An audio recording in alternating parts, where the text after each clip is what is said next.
Hello students, আজকে হচ্ছে আমরা এক্সপেরিমেন্ট নাম্বার 6 দেখব, specific gravity and absorption capacity of course aggregate.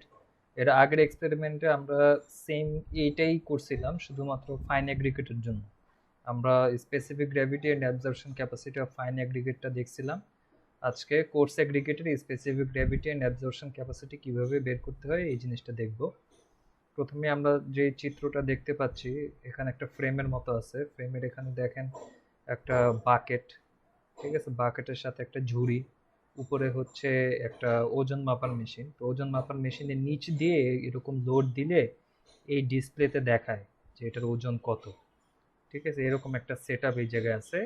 তো মোটামুটি এই চিত্রটা দেখলে বুঝতে পারতেছেন যে আমরা আসলে কীরকম কী কাজ করতে যাচ্ছি। তো আমরা শুরু করি।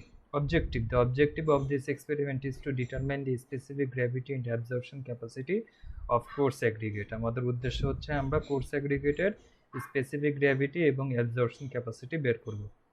Introduction: This test method covers the determination of specific gravity and absorption capacity of coarse aggregate. The specific gravity may be expressed as bulk specific gravity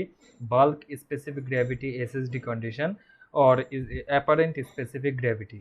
The bulk specific gravity SSD and absorption are based on aggregate after 15 hours soaking in water. মানে হচ্ছে আমরা ইতিমধ্যে জানি fine অ্যাগ্রিগেটের যখন specific gravity আমরা করছিলাম, তখন আমরা দেখছিলাম যে স্পেসিফিক গ্র্যাভিটি মোটামুটি 3 ধরনের হয়। বাল্ক ড্রাই স্পেসিফিক গ্র্যাভিটি হয়, বাল্ক এসএসডি স্পেসিফিক গ্র্যাভিটি হয়, আর হয় হচ্ছে apparent specific gravity.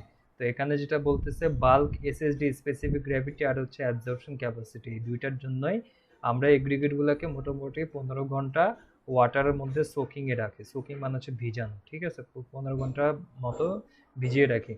All the terminology and their uses are the same as for the specific gravity and absorption capacity of fine aggregate. মানে যত ধরনের terminology আছে, যেমন specific gravity, bulk specific gravity, bulk SSD specific gravity, apparent specific gravity, এরপর হচ্ছে absorption capacity, যত ধরনের terminology আছে এবং সেগুলোর ইউজ যেগুলো আছে সবগুলোই হচ্ছে আমাদের আগের এক্সপেরিমেন্টের মতনই হবে।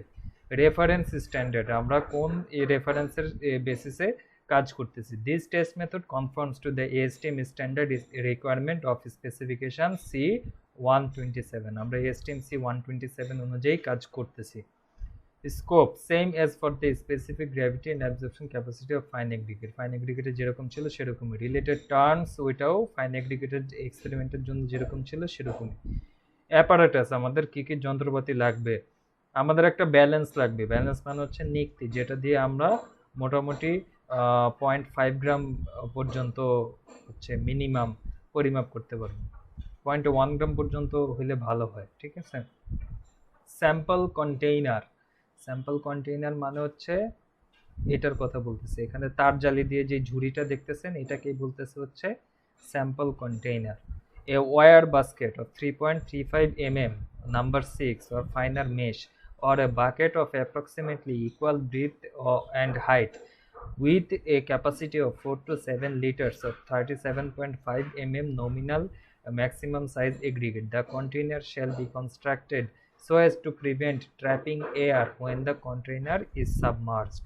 এটা হচ্ছে একটা ছিদ্রযুক্ত বাস্কেট, ঠিক আছে, যাতে এটার মধ্যে যদি আমরা এগ্রিগেট নিয়ে সাপোজ ভিজা এগ্রিগেট নিলেও পানিটা যাতে চুয়ে নিচে পড়ে যায়, ঠিক আছে। এটার হচ্ছে যে সাইডের যে তার জালি, এটা হচ্ছে নাম্বার 6 মেশ, ওই অনুযায়ী করা।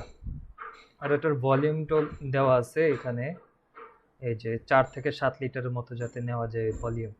Water tank, a watertight tank into which the sample container may be placed while suspended below the balance.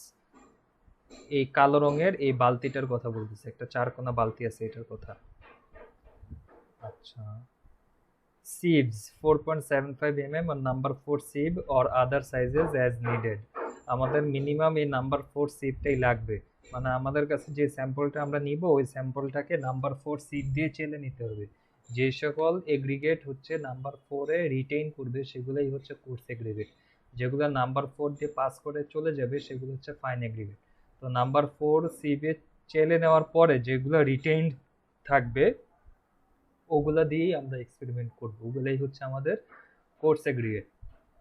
Test conditions: temperature: maintain the temperature of the room and of the mixing water at 23 or 23 degree Celsius, মোটামুটি 23 degree Celsius তাপমাত্রা maintain করতে হবে। The drying temperature of aggregate at oven should be 110 plus minus 5 degree Celsius. এই এক্সপেরিমেন্টের জন্য আমাদের oven দরকার হবে, সেই ওভেনে যাতে 110 প্লাস মাইনাস 5 ডিগ্রি সেলসিয়াসের মতো মেনটেন করতে পারে ওরকম ক্যাপাবিলিটি ওভেনের থাকতে হবে। এখন হচ্ছে আমরা প্রসিডিউরটা দেখব। প্রথম হচ্ছে স্যাম্পলিং। স্যাম্পলিং কেন? মানে হচ্ছে মনে করেন আপনার সাইটে বিশাল মানে অনেক পরিমাণে এগ্রিগেট আসছে, তা আপনি তো আর সব এগ্রিগেট নিয়ে টেস্ট করা শুরু করবেন না, ওইখান থেকে ছোট একটা স্যাম্পল নেবেন, ওই স্যাম্পলের হচ্ছে টেস্ট করবেন, তো ওটাকেই বলতেছে স্যাম্পলিং। তো আমরা কিভাবে এটা করব? thoroughly mix the sample of aggregate and reduce it to the approximate quantity needed। যেই এগ্রিগেটটা আসবে, যে লটের প্রোডাক্ট আসবে, সেটা হচ্ছে ভালো মতো মিক্স করতে হবে। মিক্স করে ওইখান থেকে ছোট একটা পোর্শন নিতে হবে টেস্ট করার জন্য। Reject all material passing A 4.75 mm sieve by sieving and thoroughly washing to remove dust or other coatings from the surface। মানে আপনি যেই স্যাম্পলটা নেবেন সেই স্যাম্পলটাকে নাম্বার 4 সিভের উপর ফেলতে হবে। ফেলার পরে দেখা যাবে কিছু এগ্রিগেট হচ্ছে নাম্বার 4 সিভ দিয়ে পাস করে চলে গেছে, আর কিছু নাম্বার 4 সিভে আটকে আছে। যেগুলা পাস করে চলে যাবে ওগুলা দিয়ে আমাদের কোনো কাজ নাই, যেগুলো নাম্বার 4 সিভে থেকে যাবে ওগুলা দিয়ে আমরা কাজ করব।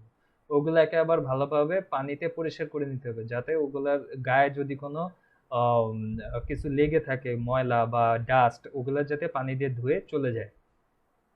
If the coarse aggregate contains a substantial quantity of material finer than the 4.75 mm sieve, use the 2.36 mm or number 8 sieve। মানে যদি এরকম হয় আপনার কাছে যে এগ্রিগেটটা আসছে ওই এগ্রিগেটে আপনি যখন নাম্বার 4 সিভে ফেলছেন তখন একটা বড় অংশ হচ্ছে নাম্বার 4 সিভ দিয়ে পাস করে চলে গেছে, সেই ক্ষেত্রে নাম্বার 8 সিভ দিয়ে কাজ করলে করা যেতে পারে। এখানে দেখেন একটা হচ্ছে টেবিল দেওয়া আছে, minimum weight of test sample, মানে আপনার কাছে যে এগ্রিগেটটা আছে সেই এগ্রিগেটের নমিনাল ম্যাক্সিমাম সাইজের উপর ডিপেন্ড করবে আপনার স্যাম্পল কত কেজি লাগবে। যেমন আমরা আমাদের কাছে যে স্যাম্পলটা আছে ওটার নমিনাল ম্যাক্সিমাম সাইজ যদি 37.5 mm হয়, তাহলে আমাদেরকে 5 KG sample minimum 5 KG sample নিয়ে কাজ করতে হবে, ঠিক আছে।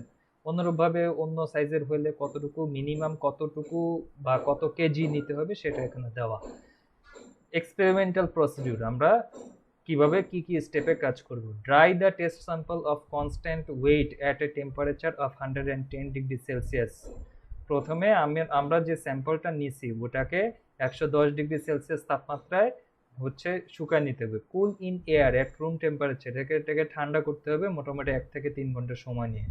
For test samples of 37.5 mm nominal maximum size or longer for larger sizes until the aggregate has cooled to a temperature that is comfortable to handle, approximately 50 degrees Celsius. Subsequently, immerse the aggregate in water at room temperature for a period of 15 to 19 hours. তো ওটাকে 110 degree সেলসিয়াসে oven dry করার পরে মোটামুটি একটা ভালো সময় নিয়ে এটাকে ঠান্ডা হইতে দিতে হবে, মোটামুটি যাতে হ্যান্ডেল করা যায় ওরকম একটা তাপমাত্রা এটাকে আনতে হবে। আনার পরে এটাকে হচ্ছে 15 থেকে 19 ঘন্টা ওই পানির মধ্যে চুবিয়ে রাখতে হবে, ঠিক আছে। Remove the test sample from the water and roll it in a large absorbent cloth until all visible films of water আর রিমুভ। 15 থেকে 19 ঘন্টা পরে এগ্রিগেটগুলো হচ্ছে পানির থেকে তুলে আনতে হবে। তুলে আনলে দেখা যাবে যে এটার গায়ে অনেক ভেজা অংশ আছে, মানে পানি রয়ে গেছে। ওগুলাকে একটা ন্যাকড়া, বড় সাইজের একটা ন্যাকড়া বা যে কাপড় হচ্ছে পানি শোষণ করতে পারে ওটার উপরে ফেলতে হবে, ভালো মতো মুছতে হবে। এগ্রিগেট সবগুলো ভালোভাবে মুছতে হবে যাতে এই এগ্রিগেটের বাইরে যে ভিজিবল ফিল্মস অফ ওয়াটার আছে ওগুলো যাতে সরে যায়। Wipe the large particles individually, যেই পার্টিকেলগুলো সাইজে বড় সেগুলোকে আলাদাভাবে নিয়ে মুছতে হবে। A moving stream of air may be used to assist in the drying operation. এই কাজটা করার সময় পাশে একটা ফ্যান চালু রাখতে পারেন যাতে হচ্ছে বায়ু প্রবাহ থাকে, বায়ু প্রবাহের মাধ্যমে বাইরের এগ্রিগেটের বাইরে যেই পানির ফিল্ম আছে ওইটা জলীয় বাষ্প আকারে উড়ে যাবে। Take care to avoid evaporation of water from aggregate pores during the operation of surface drying. এই কাজটা করার সময় একটা জিনিস খেয়াল রাখতে হবে, সেটা হচ্ছে এগ্রিগেটে যে পারমিয়েবল পোরগুলো থাকে ওগুলার থেকে যেন আবার পানি বের হয়ে না চলে আসে, ঠিক আছে, ওগুলার ভিতরের পানিটা যাতে জলীয় বাষ্প না হয়ে যায়। Wei the test sample in the saturated surface dry condition. এই অবস্থাকে বলা হইতেছে স্যাচুরেটেড সারফেস ড্রাই, মানে হচ্ছে এগ্রিগেটের বাইরে কোনো পানি নাই, কিন্তু এগ্রিগেটের ভিতরে যে পারমিয়েবল পোরগুলো আছে এবং ইমপারমিয়েবল পোর যেগুলো আছে ওগুলা পানি দ্বারা পরিপূর্ণ, এটাকে বলতেছে এসএসডি কন্ডিশন। এই এসএসডি কন্ডিশন স্যাম্পলটাকে হচ্ছে এরপরে আমরা বাতাসে ওজন নিব, ঠিক আছে। Record this and all subsequent weights to the nearest 0.5 gram. মানে হচ্ছে যদি এরকম হয়, সাপোজ এটার ওজন যখন মাপছেন এটা আসছে 6.35 গ্রাম, এরকম যদি আসে ওটাকে নিতে হবে 6.5 গ্রাম, ঠিক আছে। যদি আবার এরকম হয় যে এটা আসে 6.15 গ্রাম, তাহলে এটাকে 6 গ্রাম ধরতে হবে, এটাকেই বলতেছে নিয়ারেস্ট 0.5 গ্রাম, ঠিক আছে। মানে আপনার ডাটা যদি 0.25 এর কম আসে তাহলে ওটা বাদ দিয়ে দিবেন, আর যদি 0.25 এর বেশি আসে তাহলে 0.5 ধরবেন, এইটা। আচ্ছা, after weighing, immediately place the saturated surface dry test sample container and determine its weight in water. মানে হচ্ছে এখানে তো হচ্ছে বাতাসে ওজন নিলেন, তাই না, বাতাসে ওজনটা রেকর্ড করার পরেই এইটাকে পানিতে ওজন নিতে হবে। মানে হচ্ছে পানিতে ওজন নেবেন কিভাবে, এই যে প্রথমে বাতাসে ওজন নেবেন কিভাবে, এই কন্টেইনার এটা সরায় ফেলতে হবে, এই কালো রঙের যে কন্টেইনারটা আছে এটা সরায় ফেলবেন, সরায় ফেলে এটার মধ্যে এই এসএসডি স্যাম্পল দিবেন, তাইলে এখানে দেখাবে এটা এটা কত কেজি বা কত গ্রাম, ঠিক আছে। পরে হচ্ছে এই আবার এই ঝুড়িটা নামায় আনতে হবে, এখানে হচ্ছে সেট করতে হবে পানিটা, এই বাকেটের মধ্যে পানি দিয়ে পরিপূর্ণ থাকবে, এরপর আবার হচ্ছে এটা ঝুলায় দিলে এটার পানিতে ওজন কতটুকু এই সেটা দেখা যাবে, ঠিক আছে। এই হচ্ছে বাতাসে ওজন আর হচ্ছে পানিতে ওজনের যে বিষয়টা, ঠিক আছে, এটাই বলছি। Immediately place the saturated surface dry test sample container and determine its weight in water having a density of 997 plus minus 2 KG per metre. এটা হচ্ছে পানির ডেন্সিটি, ঠিক আছে, ঘনত্ব। Take care to remove all entrapped air before weighing by shaking the container while immersed. এটাকে তো হচ্ছে এই ঝুড়িটাকে তো হচ্ছে পানিতে চুবিয়ে এরপর হচ্ছে পরিমাপ করতে হবে, তাই না। তো এটা করার সময় ঝুড়িটাকে ভালোভাবে ঝাঁকায় নিতে হবে, যাতে ঝুড়ির মধ্যে যদি কোনো এয়ার বাবল বা বায়ুর বুদবুদ আটকে থাকে সেটা যাতে বের হয়ে চলে আসে।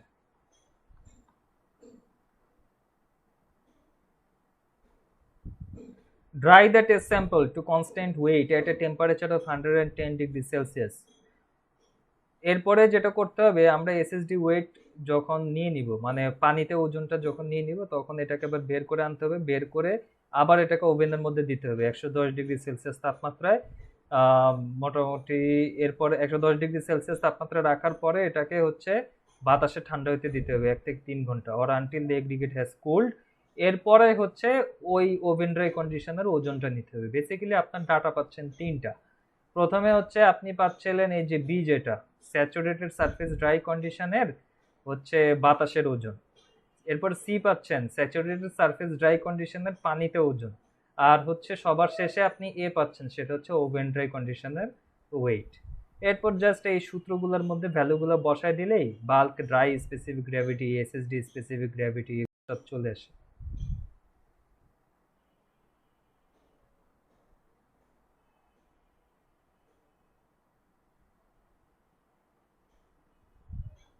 আচ্ছা, যাই হোক, এখানে দেখি বাল্ক ড্রাই স্পেসিফিক গ্র্যাভিটির সূত্রটা দেওয়া নাই, তা আমি এটা পরবর্তীতে অ্যাড করে দিব।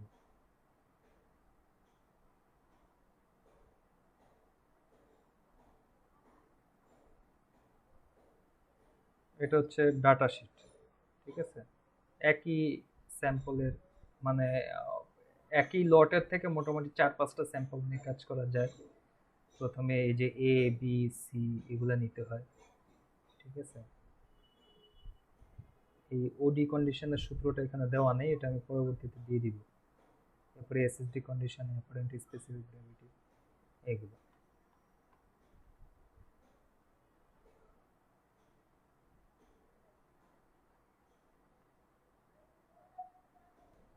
এই যে এখানে দেখেন, এগুলো হচ্ছে সূত্র, ঠিক আছে? আগের যে ফাইলটা দেখাইছি ওইখানে এই সূত্রটা ছিল না।